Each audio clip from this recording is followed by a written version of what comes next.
موضوع الدرس في أحوال المنافقين سورة المنافقون تفسير ابن كثير. الحمد لله رب العالمين والصلاة والسلام على أشرف الأنبياء وسيد المرسلين سيدنا محمد وعلى آله وأصحابه أجمعين. اللهم صل على سيدنا محمد وعلى آل سيدنا محمد كما صليت على إبراهيم وعلى آل إبراهيم في العالمين إنك حميد مجيد. أعوذ بالله من الشيطان الرجيم. بسم الله الرحمن الرحيم. وإذا قيل لهم تعالوا يستغفر لكم رسول الله لووا رؤوسهم ورأيتهم يصدون وهم مستكبرون. سواء عليهم أستغفرت لهم أم لم تستغفر لهم لن يغفر الله لهم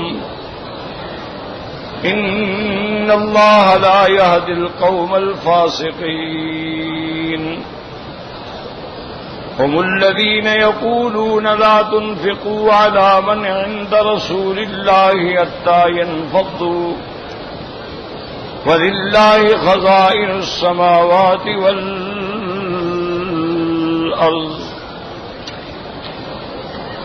ولكن المنافقين لا يفقهون. يقولون لئن رجعنا إلى المدينة ليخرجن الأعز منها الأذل ولله العزة ولرسوله وللمؤمنين ولكن المنافقين لا يعلمون. قال المؤلف والمفسر رحمه الله تعالى أدام النفع بعلومه وعلومكم في الدارين آمين إلى أن قال وراح رسول الله صلى الله عليه وسلم مهجرا في ساعة كان لا يروه فيها. حضور صلی اللہ علیہ وسلم نے ایسے گرمی کے وقت میں سفر کیا کہ کبھی ایسے وقت میں آپ سفر نہیں فرمایا کرتے تھے. فلقيه وسيد بن الحضير رضي الله تعالى عنه فسلم عليه بتحية النبوة. حضرت اسید ابن الحضیر رضی اللہ تعالیٰ عنہ ملے اور انہوں نے سرکار دو عالم صلی اللہ علیہ وسلم پہ سلام عرض کیا. ثم قال واللہ لقد رحت فی ساعت منکرۃ ما كنت تروح فیہا. پھر اس نے عرض کیا کہ یا رسول اللہ آپ اس وقت میں تو کبھی سفر نہیں فرماتے تھے، کیا بات ہے؟ فقال رسول اللہ صلی اللہ علیہ وسلم ما بلغک ما قال صاحبک ابن ابی. آپ نے فرمایا کہ تمہیں یہ پتہ نہیں ہے کہ تیرے دوست نے ابن ابی نے کیا کیا باتیں کی ہیں. زعم انه اذا قدم المدینہ يخرج العز منها الازل قال فانت یا رسول اللہ العزیز وهو الذلیل. آپ نے فرمایا وہ یہ گمان کرتا ہے کہ مدینہ منورہ میں آنے کے بعد ہم زور والے جو ہیں کمزوروں کو نکال دیں گے، ہم اعز جو ہیں ازل کو نکالیں گے. اس نے عرض کیا یا رسول اللہ انت یا رسول اللہ العزیز، آپ عزت والے، آپ غلبت والے، وہی ذلیل ہے. ثم قال ارفق به یا رسول اللہ. اس کے بعد اس نے کہا کہ حضور ذرا اس سے معاملہ نرم رکھیں. فواللہ لقد جاء اللہ بک وإنا لننظم له الخرز لتتوجه. اس نے کہا کہ حضور اصل بات یہ ہے کہ آپ کے آنے سے پہلے ہم لوگوں نے سوچا تھا کہ اس کے لیے موتیوں کا ہار بنا کے، اس کو ہار پہنا کے، اس کے سر پہ تاج رکھیں گے، اس کو سردار بنائیں گے. فإنه ليرى أن كسرته ملكا. اور جب آپ تشریف لے آئے تو اس کی ہوا اڑ گئی، اس لیے وہ دل میں سمجھتا ہے کہ اس کا وقار، اس کی سرداری آپ نے چھینی ہے، اس لیے اس کے دل میں آپ کے لیے عداوت ہے. وصار رسول اللہ من الناس حتى امسوا ليلته حتى اصبحوا. سرکار دو جہاں سارا دن ساری رات چلتے رہے. وصدر یوم حتى اشتد الضحى. بالکل عین ضحیٰ کی گرمی کا وقت ہوا. ثم نظر بالناس يسيرهم ما كان من الحديث. اصل میں میرے آقا رحمت دو عالم یہ چاہتے تھے کہ متواتر سفر کرو دن میں رات میں، تاکہ لوگ اس بات کو بھول جائیں. فلم یامن الناس ان وجدوا مسلط فناموا ونزل سورۃ المنافقین. اس کے بعد لوگ تھک چکے تھے، سوئے. پھر اس وقت یہ سورۃ المنافقین جو ہے نازل ہوئی اور منافقوں کی حقیقت جو تھی وہ ساری کی ساری کھل گئی. وقال الحافظ ابو بکر البیہقی اخبرنا عبد اللہ الحافظ اخبرنا ابو بکر بن اسحاق قال اخبرنا بشر موسیٰ قال حدثنا حمیدی قال حدثنا سفیان قال حدثنا عمرو بن دینار سمعت جابر بن عبد اللہ رضی اللہ تعالی عنہ یقول كنا مع رسول اللہ صلی اللہ علیہ وسلم. حضرت جابر بن عبداللہ روایت کرتے ہیں کہ ہم حضور پاک کے ساتھ تھے ایک غزوے کے اندر. فَقَاسَ رَجُلٌ مِّنَ الْمُهَاجِرِ رَجُلٌ مِّنَ الْأَنصَارِ. ایک مہاجر نے ایک انصاری کو مارا. فقال الانصاری یا للانصار. انصاری نے اپنی قوم کو پکارا. وقال المہاجری یا للمہاجرین. مہاجرین نے اپنے مہاجرین کو پکارا. فقال رسول اللہ صلی اللہ علیہ وسلم بعد دعوى الجاہلیہ دعوها فإنها منتنة. حضور پاک نے جب سنا کہ یا للانصار یا للمہاجرین آپ غصے میں آ گئے. آپ نے فرمایا خبردار چھوڑو، یہ کیا ہے مہاجرین انصار؟ یہ ایسے بدبودار نعرے ہیں لوگوں کو لڑا دیتے ہیں. تم اس لیے نعرے بلند کر رہے ہو. جب ایک آدمی مسلمان ہے، مہاجر ہے، انصار ہے، سب بھائی ہیں، انما المؤمنون اخوۃ. یہ تو اللہ تبارک و تعالی نے ہمارے لیے ایک پہچان رکھی ہے. جیسے اقوام ہیں، قبائل ہیں، قومیں ہیں. یہ کیوں ہیں کہ جعلناکم شعوبا وقبائل لتعارفوا، تاکہ ایک دوسرے کو جان سکو. ان اکرمکم عند اللہ اتقاکم. اللہ کے ہاں تو وہ عزت والا ہے جو تقوی والا ہے. اگر ایک آدمی عالم ہے، متقی ہے، پرہیزگار ہے، وہ میراثی ہو. ایک سید ہے، وہ جاہل ہے، تو نماز امام تو وہی بنے گا نا جو عالم ہے. تو اللہ کے ہاں عزت اس کے لیے ہے جو تقوی والا ہے، جو اللہ سے ڈرنے والا. یہ نعرے لگانا قومیت کے جھگڑے، لسانیت کے جھگڑے، صوبائیت کے جھگڑے کہ یہ جناب پنجابی ہے، یہ سندھی ہے، یہ پشتون ہے، یہ ازبک ہے، یہ پٹھان ہے، یہ بولو، یہ تو ایسے نعرے ہیں جن کو حضور نے فرمایا کہ یہ بدبودار نعرے ہیں، یہ تو فتنہ ڈالنے والے نعرے ہیں.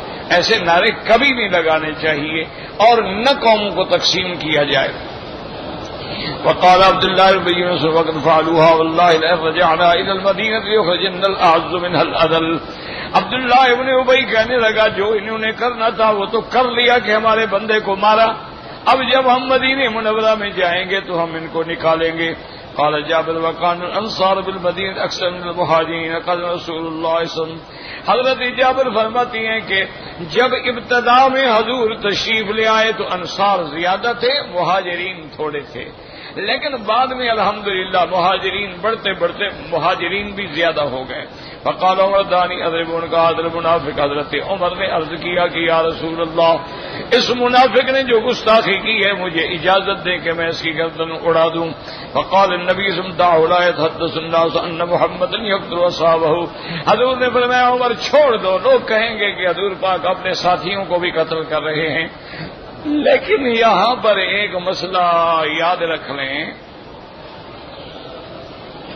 اس میں کوئی قومیت یا کوئی ذات پات کا جھگڑا نہیں ہے، یہ ایک دین کا مسئلہ ہے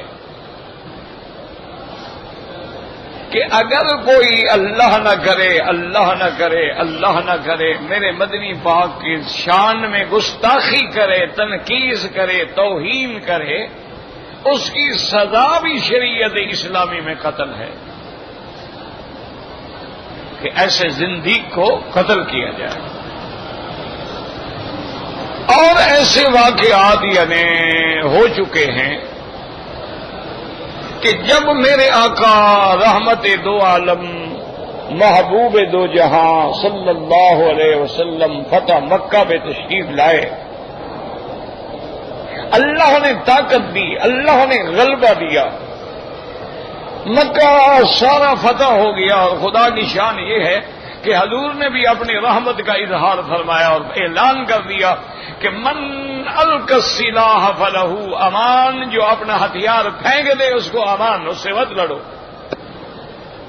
من اغلق بابہ، جو اپنے گھر میں چلا جائے دروازہ بند کر دے، فلہ امان. من دخل المسجد الحرام فلہ امان. جو مسجد الحرام میں داخل ہو جائے اس کو امان.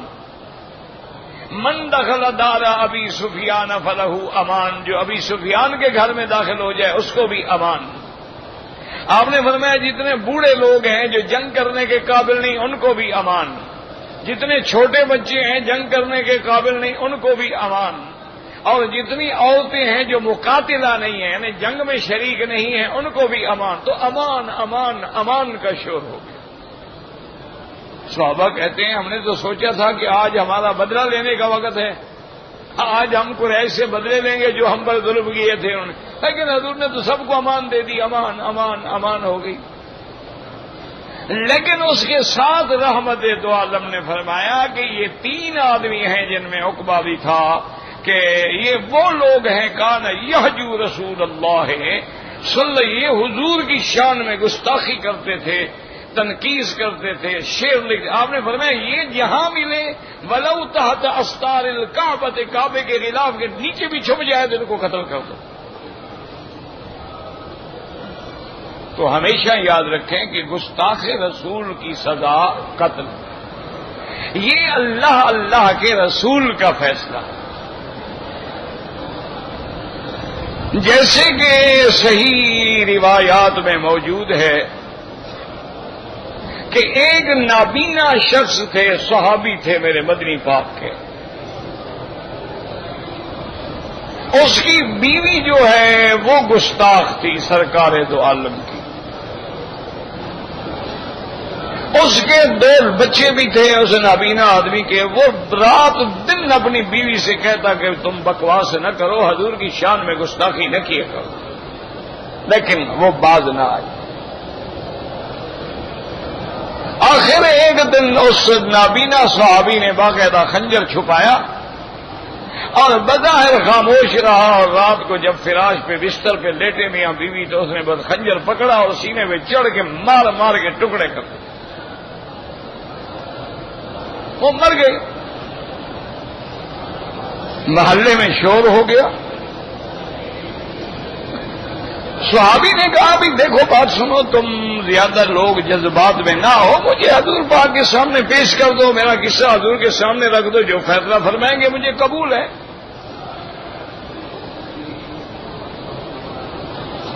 حضور پاک کی خدمت میں آیا اور اس نے کہا کہ یا رسول اللہ میری بیوی ہے، اس سے میرے 2 بچے ہیں، آپ دیکھیں ماشاءاللہ وہ ایسے ہیں جیسے لال ہوں موتی ہوں، اور میری بیوی بڑی خوبصورت ہے، مجھے اس سے پیار ہے، لیکن جب آپ کے شان میں گستاخی کرے پھر میں نہیں برداشت کر سکتا، میں نے قتل کیا ہے، یہ میری گردن حاضر ہے، جو بھی حکم فرمائے مجھے قبول ہے۔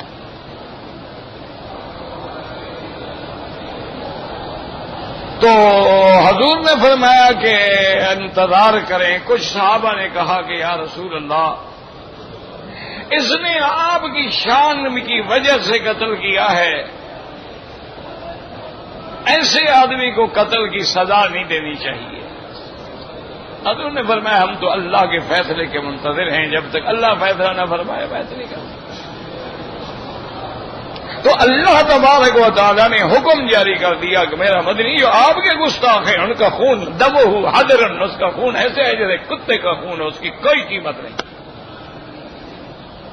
اس کے قاتل کو کوئی سزا نہیں دی جائے گی۔ اسی طرح سیدنا حضرت عمر رضی اللہ تعالی عنہ کے ہاتھ سے بھی قتل ہو گیا۔ ایک آدمی تھا، منافق تھا، اس کا ایک یہودی سے مالی لین دین میں جھگڑا تھا، تو اس نے کہا یہودی نے کہ بھائی دیکھو تم کیوں مجھے تنگ کرتے ہو، تمہارے نبی ہیں، میں تو یہودی ہوں نا، میں تو نہیں مانتا، تمہارا تو پیغمبر ہے، نبی ہے، تم کلمہ پڑھتے، ان کے پاس چلو، جو حضور فیصلہ فرما دے مجھے قبول۔ حضور کی خدمت میں جب فیصلہ لائے، حضور نے باتیں سنی، حق یہودی کا تھا، تو اللہ کا پیغمبر جو ہے وہ تو عدل فرماتے ہیں، انہوں نے کہا بھی یہ تو یہودی کا حق ہے، تم غلط کہتے ہو۔ آپ نے یہودی کے حق میں فیصلہ کر دیا۔ جب وہ حضور کی دربار مبارک سے باہر نکلے تو وہ منافق کہنے لگا کہ یار دیکھو حضور نے فیصلہ تو کر دیا ہے، اصل میں حضور پاک بڑے مشغول ہوتے ہیں، آپ کے افکار جو ہیں مختلف معاملات میں ہوتے ہیں، میری بات حضور پاک پوری طرح نہیں سن سکے، ایسا کرو کہ ایک دفعہ حضرت عمر کے بعد جاتے ہیں، ان سے فیصلہ کراتے ہیں، پھر جو بھی ہوگا نا میں مان لوں گا۔ اصل میں اس منافق نے یہ سوچا کہ حضرت عمر بڑا جذباتی آدمی ہے، طبیعت میں جلال ہے، غصہ ہے، وہ کبھی یہودی کے حق میں تو فیصلہ نہیں کریں گے نا، اس لیے وہ حضرت عمر کے پاس لے آیا۔ حضرت عمر نے دونوں کی بات سنی، یہودی نے کہا دیکھیں نہیں، میں تو آپ کے پیغمبر کے پاس فیصلہ لے گیا، اللہ کے نبی نے میرے حق میں کر دیا، یہ پھر بھی نہیں مانتا، اور یہ آپ کے پاس لایا ہے اپیل کرنے کے لیے کہ آپ دوبارہ معاملے کو سنیں اور فیصلہ فرمائیں۔ حضرت عمر نے فرمایا چلا رسک میں ٹھہرو، اندر گئے، تلوار لائے، ماری تلوار منافق کی گردن اڑا دی، وہ بھاگ گیا۔ دوسرا جو یہودی تو ڈر کے مارے بھاگ گیا، انہوں نے کہا اس کو مار دیا، پتہ نہیں میرا کیا ہوتا ہے۔ شور ہو گیا، حضرت عمر کو حضور نے بلایا، آپ نے فرمایا قتل رجلا، تم نے ایک بندے کو بلا وجہ بغیر کسی وجہ کے قتل کر دیا۔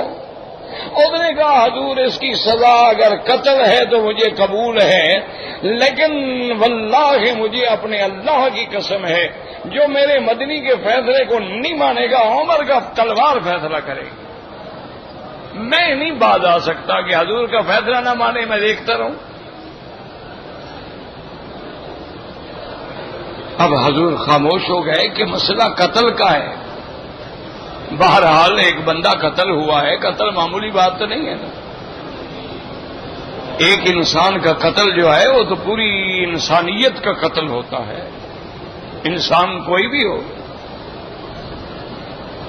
اللہ پاک نے قرآن میں آیت نازل فرما دی کہ فلا وربک لا یؤمنون حتی یحکموک فیما شجر بینہم ثم لا یجدوا فی صدورہم حرجا مما قضیت ویسلموا تسلیما۔ اللہ نے فرمایا میرا مدنی مجھے تیرے رب کی قسم ہے، فلا ہرگز ربی کا، تیرے رب کی قسم، آپ تو سب کے رب ہیں نا، لیکن یہ شان محمد مصطفیٰ ہے۔ اللہ فرماتے ہیں میرا مدنی تیرے رب کی قسم ہے، تیرا رب۔ اللہ اکبر، اللہ اکبر، یہ شان محمد مصطفیٰ ہے۔ ورنہ آپ اللہ تو یہ بھی فرما سکتے تھے مجھے اپنی ربوبیت کی قسم ہے، مجھے اپنے رب ہونے کی قسم ہے، نہیں فرمایا بلا ربی کا، تیرا رب محمد مصطفیٰ۔ اللہ اللہ اکبر، اللہ اکبر، یہ شان محمد مصطفیٰ ہے کہ اللہ تبارک و تعالیٰ ایسے خطاب فرماتے ہیں، ایسا خطاب فرماتے ہیں جس سے شان مدنی، یعنی سارا قرآن دیکھ لیں، اللہ نے کسی نبی کی قسم نہیں کھائی ہے، یاد رکھیں، سارا قرآن دیکھ، حضرت آدم علیہ السلام سے لے کر حضرت عیسیٰ علیہ السلام تک اللہ نے کسی پیغمبر کی قسم نہیں کھائی۔ یہ شان محمد مصطفیٰ ہے کہ اللہ نے اپنے نبی کی بھی قسم کھائی، فرمایا لعمرک کا، مجھے تیری حیاتی کی قسم محمد مصطفیٰ، تیری زندگی کی قسم۔ پھر صرف حضور کی قسم نہیں کھائی، فرمایا لا اقسم بہذا البلد وانت حل بہذا البلد، میرا مدنی مجھے اس شہر کی قسم ہے، کون سا شہر جس میں آپ رہتے ہیں۔ تو یہ شان محمد مصطفیٰ ہے کہ اللہ نے فرمایا فلا وربک لا یؤمنون، میرا مدنی تیرے رب کی قسم ہے وہ ہرگز مومن نہیں جو تیرے فیصلے پہ عمل نہ کرے۔ تو حکم ہو گیا کہ اگر کوئی حضور کے فیصلے کا منکر ہے یا شان محمد مصطفیٰ میں گستاخی کا مرتکب ہے، ایسا لفظ کہہ دیا ہے کہ شان نبی میں توہین ہوتی ہے، حتیٰ کہ علماء دیوبند جن کو تم وہابی کہتے ہو نا، وہ کہتے ہیں اگر کوئی بندہ ایسے نخوت سے مدینے پاک کی کھجور مبارک کو کھجڑی کہہ دے تو کافر ہو جاتا ہے۔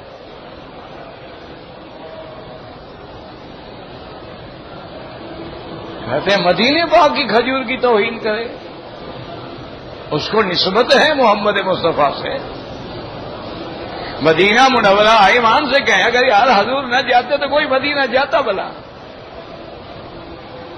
اگر میرے مدنی کا محبوب کا ڈیرا مدینے پاک میں نہ ہوتا کون مدینہ منورہ جاتا؟ وہ تو یثرب تھا، وہ تو وباؤں کا گڑھ تھا، وہاں تو بیماریاں تھیں، وہاں تو بلائیں تھیں، جو بھی بندہ جاتا تھا وہ بیمار ہو جاتا تھا۔ کون جاتا اس بیماریوں میں؟ سارا کلر زدہ علاقہ تھا یا کالے کالے پتھر تھے۔ لیکن یہ شان محمد مصطفیٰ ہے کہ تو نے کانٹوں کو چھوا اور گلستہ کر دیا۔ میرے مدنی پاک نے جہاں قدم رکھا پھر وہ مدینہ بنا، پھر مدینہ نہیں منورہ بنا، پھر طابہ بنا، پھر طیبہ بنا۔ پھر اللہ نے اس کے شان کو اتنا اونچا کر دیا ہے کہ امام مالک جیسا آدمی فرماتا ہے کہ مدینہ تو مکے سے بھی افضل ہے۔ تو اس لیے ہمیشہ یاد رکھیں کہ گستاخ رسول جو ہے اس کی سزا جو ہے وہ موت ہے، اس میں کوئی پارٹی بازی نہیں، اس میں کوئی جھگڑا نہیں، یہ تو بات قرآن کا فیصلہ ہے، حدیث کا فیصلہ ہے، صحابہ کا عمل ہے۔ کعب بن الاشرف ہے، ورنہ آپ نے کسی یہودی کو، لیکن کعب بن الاشرف چونکہ گستاخ رسول تھا، ورنہ تو آپ دیکھیں عبداللہ ابن ابی اتنا بڑا منافق ہے لیکن آپ نے کہا نہ قتل نہ کرو۔ لیکن کعب ابن الاشرف چونکہ سرکار دو جہاں کی شان میں گستاخی کرتا تھا، حضور نے خود فرمایا کہ کون ہے جو مجھے اس بد زبان کی بد زبانی سے بچائے؟ تو محمد ابن مسلمہ کھڑے، انہوں نے کہا نا یا رسول اللہ مجھے آپ اجازت دیں میں اس کی ٹھیک کرتا ہوں۔ تو اس کے قتل کا حضور نے خود حکم دیا ہے، ورنہ حضور تو اپنے قاتل کو بھی کبھی قتل نہیں کیا۔ جس نے زہر دیا حضور کو اس کو بھی آپ نے اپنے جرم میں قتل نہیں کیا، وہ تو صحابہ شہید ہو گئے تو اس کو سزائے موت ہوئی۔ تو اس لیے ہمیشہ یاد رکھیں، اور اس میں اپنا بڑی ایک عظیم الشان کتاب ہے شیخ الاسلام ابن تیمیہ رحمت اللہ علیہ کی، جن کو آپ لوگ ماشاءاللہ نجدی اور وہابی اور کیا کیا کہتے ہیں، اس نے کتاب لکھی ہے، تمہارے عاشقوں نے تو کتاب نہیں لکھی ہے، اس نے کتاب لکھی ہے صارم المسلول فی شاتم الرسول، کہ ننگی تلوار اس کے بارے میں جو اللہ کے نبی کی شان میں گستاخی کرتا، اور انہوں نے اس میں دلائل جمع کیے ہیں کہ اس کی سزا جو ہے وہ موت۔ اور آج مسلمان اس مسئلے کو بھی سوچتا رہتا ہے، اور جی اہانت رسول، اور جی اہانت صحابہ، خدا کے بندے یہ کو مسئلے ہیں سوچنے والے کہ سرکار دو عالم کی توہین ہو یا صحابہ کی ہو یا اہل بیت کی ہو، اولیاء اللہ کی ہو، اس میں کیا مسئلہ ہے سوچنے کا، سمجھنے کا، پارٹی کا؟ یہ تو وہ معاملات تھے نا کہ اگر بیٹے کے منہ سے بھی، اب دیکھیں سیدنا ابو بکر صحابی ہے، خلیفہ رسول اللہ ہے، صاحب رسول اللہ، جنگ بدر میں بیٹا کافروں کی طرف سے ہے، حضرت ابو بکر نے فرمایا میں آج اپنے ایمان کو آزمانا چاہتا ہوں کہ میرا بیٹا میرے سامنے آئے تو میں قتل اتار دوں۔ اچھا بعد میں وہ بیٹا مسلمان ہو گیا تو اس نے کہا کہ ابا جان کئی دفعہ جنگ بدر میں آپ میری تلوار کی زد میں آئے، لیکن میں نے سمجھا کہ آپ باپ ہیں، اب باپ کے کیا تلوار چلاؤں؟ انہوں نے فرمایا شکر کرو کہ تو میری زد میں نہیں آیا، میں نہ رعایت کرتا۔ یہ جو ہے عبداللہ ابن ابی کو قتل نہ کرنا، اس کی حکمت تھی کہ لوگوں میں شور ہو جاتا کہ حضور نے اپنے ساتھیوں کو قتل کر دیا۔ اس لیے مناسب تھا کہ معاملے کو ٹھنڈا رکھا جائے. اور پھر اللہ نے خبر بھی دی تھی کہ ان کو تو میں ان کی تو بخشش ہوگی نہیں، تو ان کو تو میں سزا دوں گا نا. اور ان کی سزا تو ایسی ہوگی کہ ان المنافقین فی الدرک الاسفل من النار، سب سے جہنم کے نیچے طبقے میں ہوں. اب اس کے بعد رواہ الامام احمد عن حسین بن محمد المروزی عن سفیان بن عیینۃ رواہ البخاری عن الحمیدی ومسلم عن ابی بکر بن ابی شیبۃ وغیرہ عن سفیان بہ نحوہ. وقال الامام احمد حدثنا محمد بن جعفر قال حدثنا شعبۃ الحکم عن محمد بن کعب القرظی عن زید بن الارقم عن زید بن ارقم رضی اللہ تعالی عنہ قال كنت مع رسول اللہ صلی اللہ علیہ وسلم فی غزوۃ تبوک. یہ غلطی ہے، غزوۃ تبوک کا واقعہ نہیں ہے، یہ بعض روایت میں غلطی ہے. یہ واقعہ جو ہے غزوہ مریسی کا ہے، یہ واقعہ جو ہے غزوہ بنی المستلق کا ہے، غزوہ تبوک کا یہ واقعہ نہیں ہے. فقال عبد الله بن ابي رجعنا الى المدينه يخرجنا العز منها الاذل قال فاتيت النبي صلى الله عليه وسلم واخبرته وقال حلف عبد الله بن ابي انه لم يكن شيئا من ذلك. میں نے جب حضور کو خبر دی تو اس منافق نے آ کے قسمیں کھا لی کہ یا رسول اللہ صلی اللہ علیہ وسلم میں نے تو ہرگز یہ بات نہیں کی ہے. قال فلامني قومي وقالوا ما الى هذا قال فانطلقت وانت كسيبا حزينا. حضرت زید بن ارقم کہتے ہیں کہ میری ساری قوم نے مجھے ملامت کی کہ تو نے ایسی بات کیوں کی ہے. اس نے جب نہیں کہا ہے تو تم نے حضور کو کیوں کہا ایسی بات. اب کہتی ہیں کہ میں وہاں سے چل پڑا اور میں بڑا اداس بڑا غمگین سو گیا. قال فارسل لي نبي الله صلى الله عليه وسلم فقال ان الله قد انزل عذرك وصدقك. حضور پاک نے آدمی بھیج کے مجھے بلایا اور فرمایا زید اللہ نے تیری بات کو قبول کیا ہے اور تیری تصدیق فرما دی ہے کہ تو نے سچ کہا ہے. قال فنزلت هذه الآية هم الذين يقولون لا تنفقوا على من عند رسول الله حتى ينفضوا حتى بلغ رجعنا الى المدينة يخرجن الاعز منها الاذل. ورواه البخاري عند هذه الآية آدم نبي ياسن شعبة المقال وقال ابن أبي زائدة عمر عن ابن أبي ليلى عن زيد عن النبي صلى الله عليه وسلم. ورواه الترمذي والنسائي عندها أيضا من حديث شعبة به طريق أخرى عن زيد. قال الإمام أحمد رحمه الله تعالى حدثنا يحيى بن آدم ويحيى بن أبي بكير قال حدثنا عيسى بن عيسى قال اسمه زيد وقال أبو بكير عن زيد بن أرقم قال خرجت مع عمي. وہ کہتے ہیں میں اپنے چاچا کے ساتھ بھی ایک غزوے میں ایک جنگ میں گیا ہوا تھا. فسمعت عبداللہ بن ابی بن سلول یقول لاصحابہ، عبداللہ اپنے ساتھیوں سے یہ کہہ رہا تھا لا تنفقوا على من عند رسول اللہ ولن رجعنا الى المدینہ یخرجن الاعز منها الاذل فذكرت ذلك لأمي. میں نے اپنے چاچا سے کہا فذكره امی لرسول اللہ صلی اللہ علیہ وسلم. میرے چاچا نے حضور کو جا کے یہ ساری خبر پہنچائی. فأرسل إلى رسول الله صلى الله عليه وسلم فحدثوا أسرى عبد الله بن أبي بن سلول وأصحابه حلفوا بالله. آپ نے عبداللہ بن ابی اور ان کے ساتھیوں کو بلایا، انہوں نے قسمیں کھا لی کہ یا رسول اللہ ہم نے ایسی بات نہیں کی ہے، بالکل یہ غلط بات ہے. قال فكذبني رسول الله صلی اللہ علیہ وسلم. حضور نے مجھے جھوٹا قرار دیا. وہ کہتا ہے اس کے بعد میں وصدقہ اور ان منافقوں کو سچا قرار دیا. فاصابنی ہم لم یصبنی مثلہ قط. کہتے ہیں مجھے ایسا غم ہوا کہ زندگی میں مجھے ایسا غم کبھی نہیں ہوا. وجلست بالبیت، میں اپنے گھر میں بیٹھ گیا.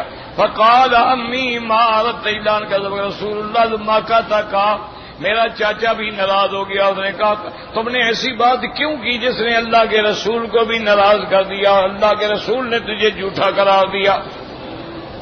قال حتى انزل الله عز وجل اذا جاءك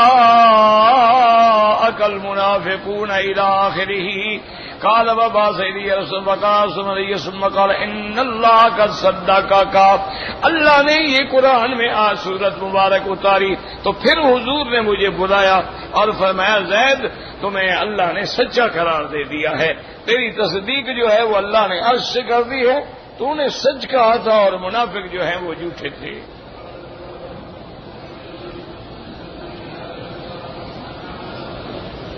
ثم قال احمد ايضا حدثنا حضرت موسى قال حدثنا زهير قال حدثنا ابو اسحاق انه سمع زيد بن ارقم يقول خرجنا مع رسول الله صلى الله عليه وسلم في سفر فاصاب الناس شدة فقال عبد الله بن اصحاب لا تنفقوا ولا من عند رسول الله حتى ينفضوا من حوله وقال لئن رجعنا الى المدينه يعز من نازل فاتيت النبي صلى الله عليه وسلم فاخبرته بذلك فاسال عبد الله بن ابي فسأله فاجتهد بيمينه ما فعل، اس نے بڑی قسمیں کھائی، میں نے ایسا کبھی نہیں کہا۔ فقال كذب زيد يا رسول اللہ، اس نے جھوٹ بولا۔ فوقع في نفسي مما قالوا فأنزل الله تصديقي إذا جاءك المنافقون قال ودعاهم رسول الله صلى الله عليه وسلم ليستغفر لهم، حضور پاک نے یہ بھی خواہش کی کہ وہ آئیں تو میں ان کی اللہ سے مغفرت مانگوں، لیکن انہوں نے اعراض کیا۔ قوله تبارک و تعالیٰ کأنہم خشب مسندہ، اللہ نے فرمایا منافقوں کا یہ حال ہے جیسے لکڑیاں دیوار کے ساتھ لگی ہوتی ہیں، یعنی کانوا رجالا اجمل شیء، خوبصورت لوگ تھے۔ وقد رواه البخاري ومسلم النسائي من حديث زهير ورواه البخاري ايضا والترمذي من حديث اسرائيل كلاهما عن ابي اسحاق عمرو بن عبد الله السبيعي الحمداني الكوفي عن زيد به۔ تو یاد رکھیں کہ ان احادیث سے ہمیں یہ مسئلہ بھی سمجھ آ گیا کہ صحیح صحابی نے سچی بات کی، لیکن منافقوں نے قسم کھا لی تو حضور نے اپنے صحابی کو جھوٹا قرار دیا، ان کو سچا قرار دیا۔ تو اس کا معنی یہ ہے کہ انبیاء عالم الغیب نہیں ہوتے۔ انبیاء اگر عالم الغیب ہوں اور ان کو ہر ذرے ذرے کا علم ہو تو سچے صحابی کو کیسے جھوٹا قرار دیں؟ یہ تو بہت بڑا جرم ہے کہ صحابی سچ کہہ رہا ہے، حضور فرماتے نہیں تم نے جھوٹ بولا۔ تو یہ معلوم ہوا کہ فیصلہ جو ہے، علم جو ہے وہ اللہ کے پاس ہے، اللہ کے سوا کوئی عالم الغیب نہیں۔ اللہ چاہتے ہیں تو غیب ظاہر فرما دیتے ہیں، نہ چاہیں تو نہ، ان کی مرضی ہے، ورنہ علم غیب کا مالک جو ہے وہ اللہ ہے۔ قل لا يعلم من في السماوات والارض الغیب الا اللہ، اللہ نے فرمایا آپ اعلان کر دیں آسمان و زمینوں میں کوئی غیب جاننے والا۔ ایک مسئلہ ہمیں یہ معلوم ہے، دوسرا مسئلہ ہمیں یہ معلوم ہوا کہ ظاہری حسن و جمال جو ہے اس کی اللہ کے ہاں کوئی قیمت نہیں۔ اب دیکھیں ابھی جہل بڑا خوبصورت آدمی تھا، ابھی لہب بڑا خوبصورت آدمی تھا، یہ عبداللہ ابن ابی بڑا خوبصورت آدمی تھا، لیکن ٹھکانہ کیا ہے؟ جہنم۔ اور سیدنا بلال رضی اللہ تعالی عنہ سیاہ رنگ تھے، موٹے ہونٹ تھے، بڑے سخت کھردرے بال تھے، لیکن اللہ نے وہ مقام عطا فرما دیا کہ حضور پوچھ رہے ہیں بلال تمہارا کون سا عمل ہے کہ میں جب جنت میں گیا تو تیرے چلنے کی وہاں مجھ سے بھی پہلے آوازیں آ رہی تھی۔ یعنی اتنا شان تو اللہ کے ہاں نہ رنگ کی کوئی قیمت ہے، نہ اللہ کے ہاں کوئی حسب نسب کی قیمت ہے، نہ ذات پات کی قیمت ہے، نہ امیر غریب کی کوئی قیمت ہے۔ وہاں ایک قیمت ہے کہ جو جتنا متقی ہے اتنا ہی اللہ کا ولی ہے، بس ایک بات یاد۔ اب دیکھیں کتنے بڑے بڑے خوبصورت، لیکن ٹھکانہ کیا ہوا؟ جہنم۔ اچھا خدا کی قدرت دیکھیں، حضرت لقمان جو جن کا ذکر قرآن میں ہے وہ بھی سیاہ فام تھے۔ اچھا حضرت ابو بکر جیسا آدمی، یعنی جو افضل بعد رسول اللہ، حضور کے بعد ساری امت میں افضل جو ہے وہ ابو بکر ہے، ان کے بعد عمر ہے، عثمان، علی ہے رضوان اللہ علیہ۔ ایک دن حضرت ابو بکر بڑے ٹھنڈے دل کے آدمی تھے، بڑے نرم، بڑے رقیق، بڑے شفیق، بڑے خلیق۔ غصہ آ گیا، انسان ہے۔ غصہ جب آیا تو حضرت ابو بکر نے حضرت بلال سے کہا کہ یا ابن امت السودا، اے کالی ماں کے کالے بیٹے، تم ایسی باتیں کرتے ہو؟ اچھا اس میں بھی جھوٹ تو نہیں ہے نا ابو بکر کا؟ بلال کالا تو ہے نا، اس کی ماں بھی کالی ہے، یعنی جھوٹ تو نہیں ہے، لیکن ٹون جو ہے، انداز جو ہے کہنے کا، اس میں حکارت ہے بلال کی۔ حضرت بلال روتے ہوئے حضور کی خدمت میں آئے اور کہا کہ یا رسول اللہ صلی اللہ علیہ وسلم، آج مجھے ابو بکر نے ایسی بات کی ہے۔ یا رسول اللہ، اس میں میرا کیا قصور ہے کہ میرا رنگ سیاہ ہے یا میری ماں کا رنگ سیاہ ہے؟ کوئی گوری ماں کا بیٹا ہے، کوئی کالی ماں کا بیٹا ہے، کوئی گندمی ماں کا بیٹا ہے، اس میں ہمارا کیا قصور ہے؟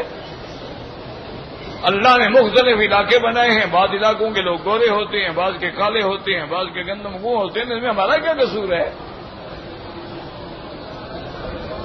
حضور صلی اللہ علیہ وسلم نے سیدنا ابو بکر کو بلایا اور فرمایا کہ یا ابا بکر قلت کلمۃ، تمہارے منہ سے ایسا کلمہ نکلا ہے کہ اگر میں میٹھے دریا میں بھی ڈال دوں وہ بھی کڑوا ہو جائے گا، تم نے بلال کو ایسی بات کی ہے؟ اس کے بعد حضرت ابو بکر کہتے ہیں خدا کی قسم ہے، اس دن کے بعد میں نے حضرت بلال سے معافی بھی مانگی، اور پھر ساری زندگی جب تک میں زندہ رہا تو بلال کو کہتے تھے سیدنا بلال، پھر کبھی بلال بھی نہیں کہا، ہمیشہ کہتے سیدنا بلال، بلال تو بھائی ہمارا سردار ہے۔ تو اس لیے ہمیشہ یاد رکھیں قرآن کے احکام میں، آیات میں، احادیث میں جو مسائل ہوتے ہیں وہ سمجھنے کی کوشش کیا جائے، تو لہذا یہ پتہ لگ گیا کہ شکل کا کوئی مسئلہ نہیں، اصل مسئلہ جو ہے وہ عمل کا ہے۔ اب اس کے بعد کہتی ہیں جی کہ طریق اخری قال ابو عیسیٰ ترمذی حدثنا عبد بن حمید قال حدثنا عبید اللہ بن موسیٰ عن اسرائیل عن سدی نبی سعد الازدی قال حدثنا زید بن ارقم قال غزونا مع رسول الله صلى الله عليه وسلم وكان معنا اناس من الاعراب فكنا نبتدر الماء وكان الاعراب يسبقوننا اليه وسبق اعرابي اصحاب اليمن الحوض ويجعل حوله حجارة ويجعل النطع عليه تأجيه وصابه فقال أتى رجل من الأنصار الأعرابي فأرخى زمام ناقته لتشرب فأبى أن يدعه فانتدأ حجرا فغاد الماء فرفع الأعرابي خشبته فضرب بها رأس الأنصاري فشجه فأتى عبد الله بن أبي أسلم فأخذ وكان من الصحابة فغضب عبد الله بن أبي ثم قال لا تنفقوا ولا من عند رسول الله حتى ينفضوا من حوله يعني الأعراب وكانوا يحضرون رسول الله عند الطعام وقال الصحابة إذا انفضوا من عند محمد صلى الله عليه وسلم فأتوا محمدا بالطعام فليأكل هو ومن معه ثم قال لأصحابه إن رجعتم إلى المدينة فليخرج الأعز منها الأذل۔ اس واقعے میں تھوڑا تبدیلی ہے۔ یہ روایت ہے ابی سعد الازدی سے، وہ کہتے ہیں کہ زید ابن ارقم نے بیان فرمایا کہ ہم ایک غزوے میں حضور کے ساتھ تھے اور ہمارے ساتھ اعراب بھی تھے۔ اعراب کہتے ہیں دیہات میں رہنے والے، دور دور رہنے والے لوگ تھے۔ ہم لوگ پانی کے لیے کوشش کرتے تھے، وہ اعراب جو تھے وہ ہم سب سے پہلے پانی پہ پہنچ جاتے۔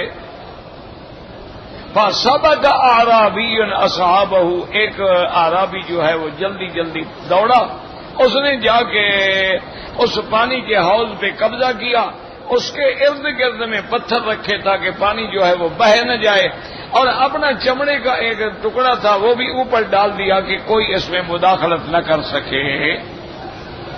قال فأتى رجل من الانصار الاعرابیہ، ایک انصاری آئے، وہ اونٹنی پہ سوار تھے، انہوں نے آ کے اپنی اونٹنی کو وہیں بٹھایا اور اونٹنی کی مہار کو ڈھیلا کیا تھا کہ وہ پانی پی لے. اس نے کہا کہ نہیں میں نہیں پینے دوں گا. فابا ان یداہ، اس نے انکار کیا. اس نے کہا اچھا. فانتزع حجرا، وہ جو پتھر رکھے ہوئے تھے اس نے ایک پتھر کھینچے. جب ایک پتھر کھینچے تو حوض کا پانی تو بہہ پڑا. وہ تو پانی رکا ہوا تھا نا. جب پانی بہنے لگا فرفع الاعرابی، اس اعرابی نے ایک لکڑی اٹھائی اور اس انصاری کے سر میں ماری اور اس کو زخمی کر دیا. فابا، اس کے بعد کہتے ہیں فاتا عبداللہ ابن ابی، وہ انصاری جو تھا عبداللہ ابن ابی کے ساتھیوں میں تھا، وہ اس کے پاس آیا. اس کو آ کے اس نے بتلایا کہ بھئی ایسا واقعہ ہوا ہے. عبداللہ ابن ابی غصے میں آ گئے اور کہنے لگا کہ آئندہ حضور پاک کے لیے تم کوئی ہدیہ، کوئی امداد، کوئی چیز نہ بھیجا کرو، تاکہ اسی لیے یہ سارے باہر کے اعراب آئے ہوئے ہیں. جب کھانے کو نہیں ملے گا حضور کو چھوڑ کے بھاگ جائیں گے. اور اس کے بعد اس نے یہ الفاظ بھی کہے لئن رجعتم الى المدینۃ فلیخرج الاعز منها الاذل، کہ جب ہم مدینے میں پہنچیں گے تو ہم میں سے جو عزت والا ہے، جو طاقت والا ہے، کمزور کو اور اپنے سے اذل جو ہیں ان کو نکالیں گے. واللہ اعلم.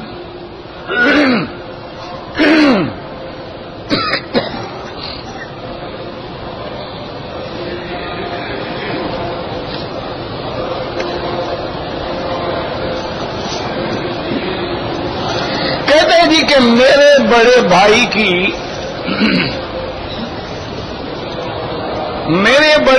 کے ایک دوست کی بیوی نے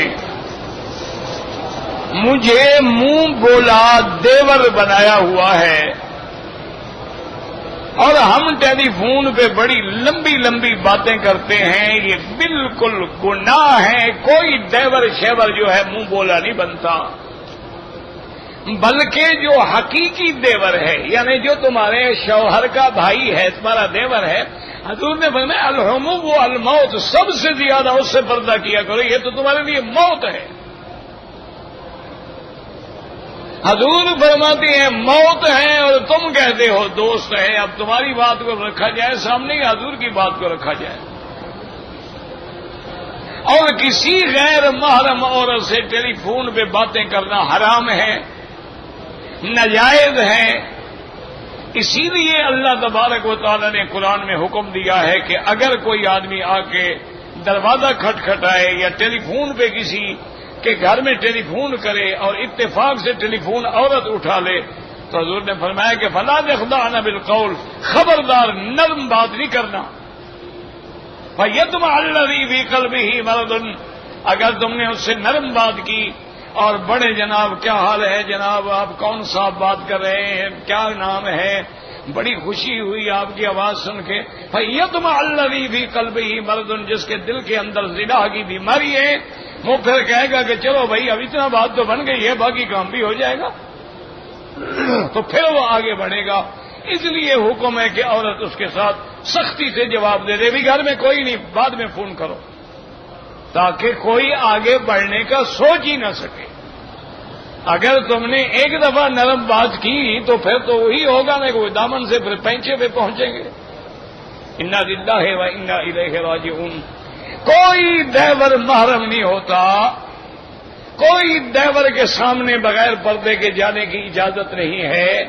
کسی دیور کو بغیر خاوند کی موجودگی کے گھر کے اندر آنے کی اجازت نہیں ہے. حضور نے اتنا سخت لفظ فرمایا الحمو الموت، کہ دیور جو ہے وہ موت ہے. کیا معنی موت؟ تو بعض علماء کہتے ہیں موت کا معنی یہ ہے کہ بھئی دیور پہ تو کوئی شک ہی نہیں کرتا نا. بھئی شوہر کا بھائی ہے، اپنے گھر آ رہا ہے، بھائی کے گھر آ رہا ہے، بھائی کی بیوی سے بات کوئی شک نہیں کرتا. نتیجہ کیا نکلتا ہے؟ گناہ ہوتا ہے. اور جب گناہ ہوتا ہے سزا کیا ہے؟ پتھر موت. شادی شدہ کی سزا کیا ہے؟ موت ہے. تو پھر یہ تو موت کا سبب ہوا نا. تو بالکل حرام ہے ان کے ساتھ حج پہ آئیں یا ان کے ساتھ بے تکلفی سے باتیں کریں یا ان کے ساتھ ٹیلی فون پہ مکالمے کریں. بالکل حرام ہیں، بالکل گناہ ہیں. اور تم سارے دن میں جو نیکی کرتے ہو وہ شام تک برباد ہو جاتی ہے.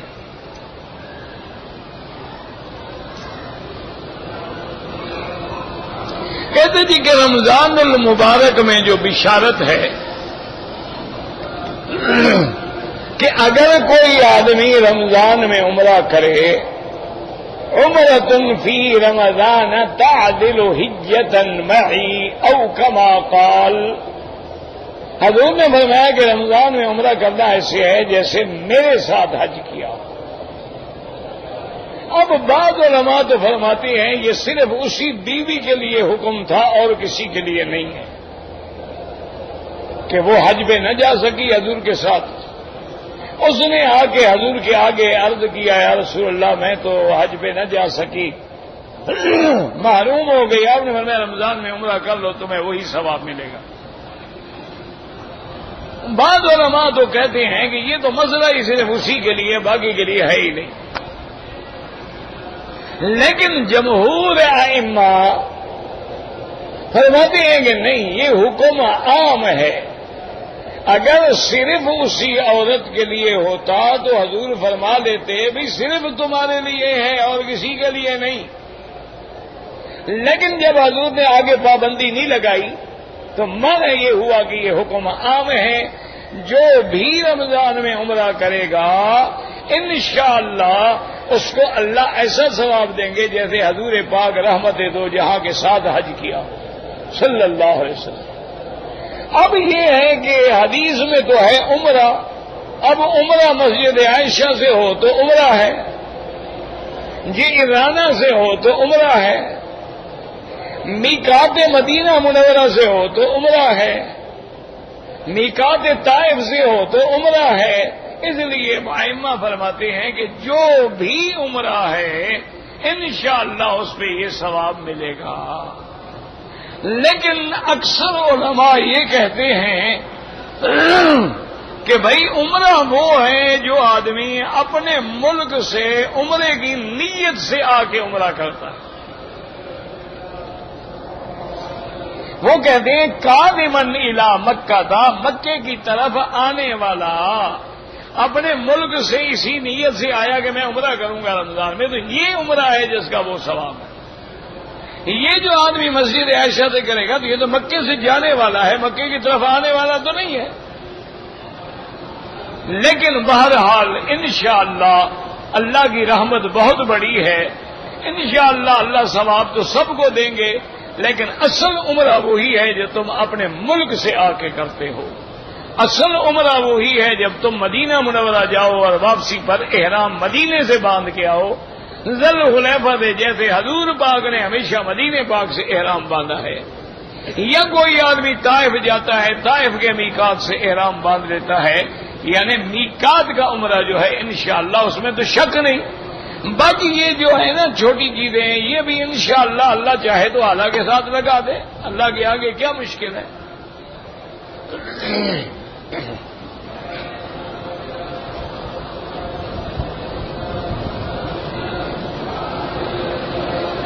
کہتے جی کہ میرا والد والدہ تو فوت ہو گئے ہیں، سوتیلی والدہ کو بھی شفقت سے نظر ڈالے تو ثواب ہوگا؟ بالکل ہوگا، وہ بھی تو تمہاری ماں ہے نا۔ جب ماں کہہ دیا، حقیقی تو خیر حقیقی ہے نا، اس کا تو کوئی مقابلہ ہی نہیں نا، کہ اللہ کے بعد، اللہ کے رسول کے بعد جو درجہ ہے وہ والدین کا ہے، اور والدین میں جو سب سے بڑا درجہ ہے وہ ماں کا ہے۔ باپ کا درجہ ماں کے بعد ہے، قرآن نے ہمیشہ ماں کا ذکر پہلے کیا ہے۔ وَوَصَّيْنَا الْإِنسَانَ بِوَالِدَيْهِ إِحْسَانًا حَمَلَتْهُ أُمُّهُ وَهْنًا عَلَى وَهْنٍ حَمَلَتْهُ أُمُّهُ كُرْهًا عَلَى كُرْهٍ۔ تو ماں کا ذکر پہلے ہے، باپ کا ذکر بعد میں ہے۔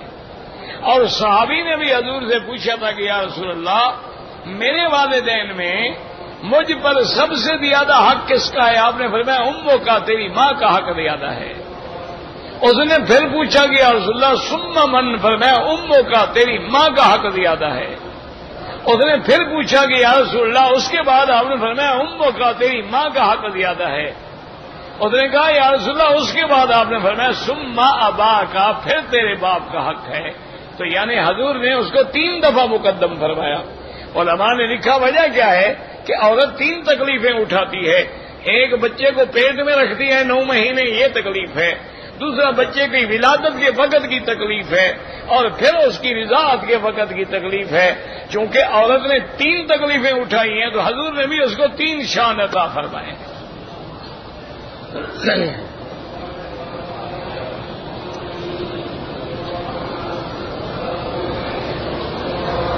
مفتی محمد اسماعیل کا سلام، جزا اللہ خیر۔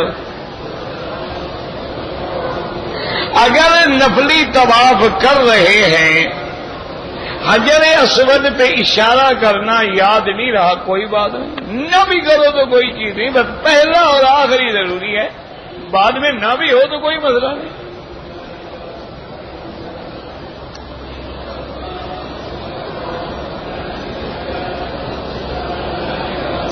کہتے ہیں کہ عمرے کی صفا مروہ دوڑنے کے بعد اگر آدمی اپنی بیوی کو سیفٹی دے دے کہ میرے سر پہ حلق کر دو، بالکل جائز ہے، کوئی منع نہیں، تو کوئی مسئلہ نہیں ہے۔ اپنی حلق آپ خود بھی کر سکتے ہیں، بیوی بھی کر سکتی ہے۔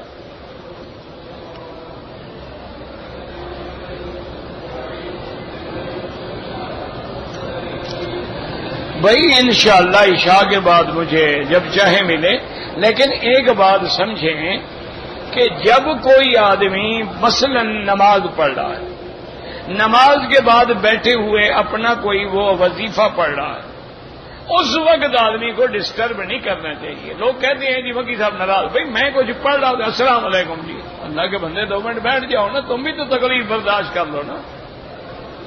جب میں فارغ ہو جاؤں میرے ساتھ 1 گھنٹہ بات کرو، لیکن میں جو اللہ اکبر کا کوئی وظیفہ پڑھ، ابھی میں نے سبحان اللہ شروع، السلام علیکم، یہ مسئلہ پوچھا ہے، تمہیں تو مسئلہ ہو گیا، میرا مسئلہ تو ختم ہو گیا نا۔ پھر اگر ایسے آدمی کو ڈانٹا نہ جائے تو کیا کیا جائے؟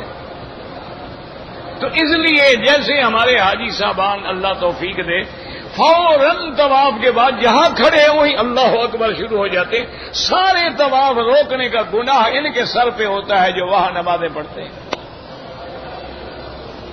بھائی تب نماز ہو گئی، پیچھے ہٹ جاؤ، آرام سے جا کے سنتیں پڑھو، نہ لوگوں کا راستہ روکو، نہ طواف والوں کا راستہ روکو، نہ کوئی تیری گردن کے اوپر گزرے، نہ کوئی تمہیں دھکا دے۔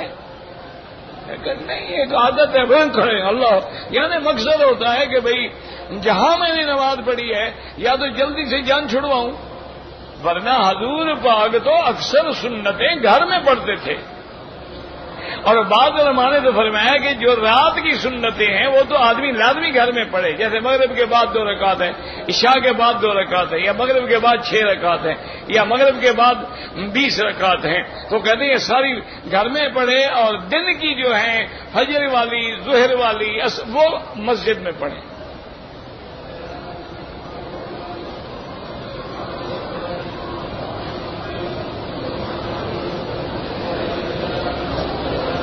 کہتے ہیں جی کہ ایک آدمی کہتا ہے کہ میں اگر عرفات کے دن اپنے شلوار قمیص میں چلا جاؤں تو مجھے حج کا ثواب ملے گا؟ بالکل نہیں ملے گا۔ کیوں حج کا ثواب ملے گا؟ جب نیت ہی نہیں ہے، احرام ہی نہیں ہے، کوئی حج نہیں۔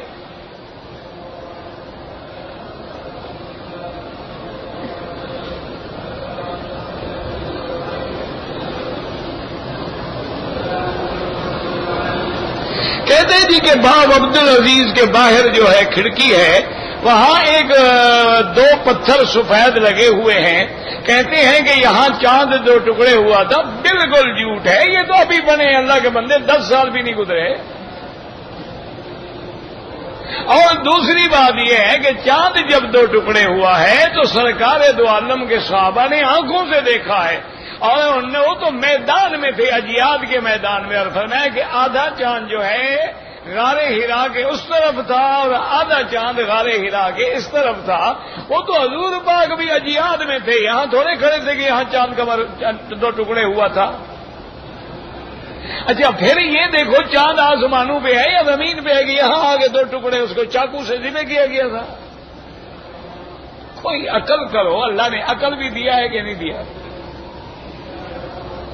عادت ہے جی، کیا کریں، ساری زندگی جو قبریں پوجتے ہوئے گزر گئی، ان کو تو کہیں چمکتا ہوا پتھر مل جائے انہیں خدا بنا لینا ہے۔ یہ غریب ہے نا، مجبور ہے، عادت ہے، کیا کریں. ایک آدمی نے مجھے کہا کہ جی یہ جو باب الصفا ہے نا، وہاں سے ایک پتھر ہے، اس میں ایسی ایسی لہر آ رہی ہے، کہتے ہیں حضرت علی رضی اللہ تعالیٰ عنہ نے یہاں سے چشمہ جاری کیا تھا. میں نے کہا یہ پتھر تو میرے ہوتے ہوئے لگا ہے، میں بچہ تھا، پڑھتا تھا، اس وقت لگا تھا. اس وقت حضرت علی تو تھے ہی نہیں، تو کیسے آپ نے چشمہ جاری کر دیا؟ کوئی عقل کرو، خدا کا خوف کرو. یہ سارے پتھر جو ہیں تو بادشاہ نے ابھی حرم بنایا، ابھی نیا حرم بن رہا ہے. تو یہ تو فن تعمیر ہوتا ہے کہ بھئی جیسے اب حرم کے باہر جا کے دیکھیں یا آپ کسی اس مینارے کو دیکھ لیں کہ بھی پتھر کو ایسے ملاؤ، اس کے پیس ایسے چنو کہ نقشہ ایک دوسرے سے ملتا جائے. تو 1000 پتھروں میں وہ 4 ملتے ہیں. ایسے تھوڑے لگے ہوئے ہیں، ایسے کہ مفت میں تھوڑے لگے ہوئے ہیں. یہ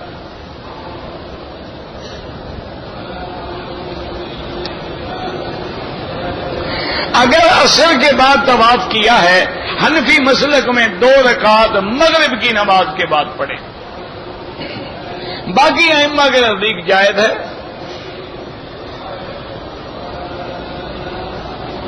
میں نے ابھی احرام کی بال نہیں کٹوائے تھے، شلوار پہن لی، لیکن بعد میں بال کٹوا دیے، کوئی جرمانہ نہیں. بیوی پر بھی کوئی جرمانہ نہیں. تشہد میں انگلی اٹھانا سنت ہے. اشہد اللہ الہ الا اللہ، غیر اللہ کی نفی اور اللہ کا اثبات. اذان کے بعد جو دعا ہے وہ سنت ہے. حضور پاک کا حکم یہی ہے کہ یہ دعا اذان کے بعد درود پڑھو، درود کے بعد یہ دعا مانگو. ویسے بھی آپ مانگیں، کوئی مسئلہ نہیں، لیکن افضل وہ مقام ہے جو ہمیں سرکار دو عالم نے فرمایا ہے صلی اللہ علیہ وسلم. ایک آدمی نے صفا مروہ جو ہے دوڑی، لیکن مروہ سے شروع کی، اس کا صفا بالکل نہیں ہوا.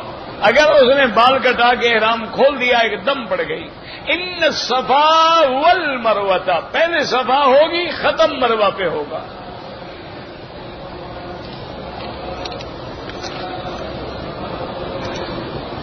قنوت کا معنی ہوتا ہے لمبا قیام، قانتین، لمبی لمبی دعا.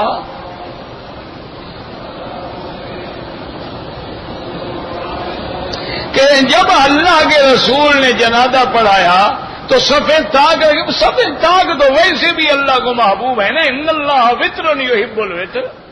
لیکن یہ ضروری نہیں کہ جنازے میں 3 صفحے ہوں. اس دن تمہیں حضور کی سنت کا بڑا خیال ہے، لیکن فرض نماز بھی نہیں پڑھتے ہو، جنازہ پڑھ کے گھر چلے جاتے ہو. صفحے بنانے کا بڑا خیال ہے. ادب آداب پہ بڑا زور ہے. مسجد کے قریب گزرے تو مسجد کو بھی سلام کریں گے، لیکن گھر چلے جائیں گے، نماز کبھی نہیں پڑھیں گے. اذان ہو رہی ہو تو کھڑے ہو جائیں، چپ کرو، اذان ہو رہی ہے، اذان ہو جائے گی، بدبخت گھر چلا جائے گا. یہ کون سا ادب ہے بھائی؟ نماز مجھے نہیں پتا کہ فارسی کا لفظ ہے یا اردو کا لفظ ہے. نماز کا معنی ہے صلاۃ.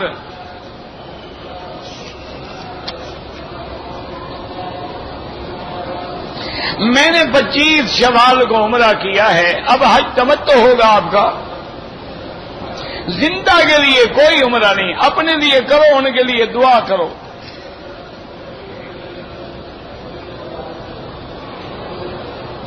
اگر ایک عورت پاکستان سے آ رہی ہے اور جب وہ ایئرپورٹ پہ آتی ہے اس کو ایام حیض آ جاتے ہیں، کوئی بات نہیں، غسل کرے گی، نماز نہیں پڑھے گی، لبیک اللہم لبیک کہہ کے نیت کر لے گی. مکے میں آنے کے بعد انتظار کرے، جس دن پاک ہو جائے غسل کر کے عمرہ پورا کرے، کوئی منع نہیں.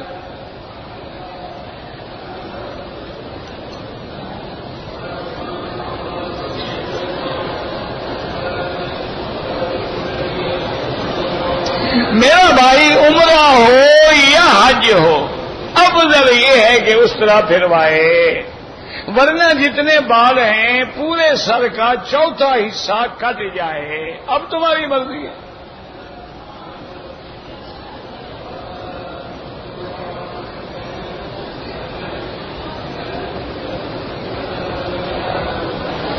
اگر ایک آدمی حج تمتع کی نیت سے پاکستان سے یا ہندوستان سے آیا ہے، اب اس نے عمرہ تو کر لیا ہے، اب حج تک وہ مزید عمرے کرے یا نہ کرے، افضل تو یہ ہے کہ نہ کرے، لیکن اس کے بس میں ہی نہیں ہے، جو آئیں گے ان کو فوراً مدینہ شریف بھیج دیا جائے گا، اور مدینے سے بغیر احرام کے آئے گا دم پڑ جائیں گی، لہذا جائز ہے۔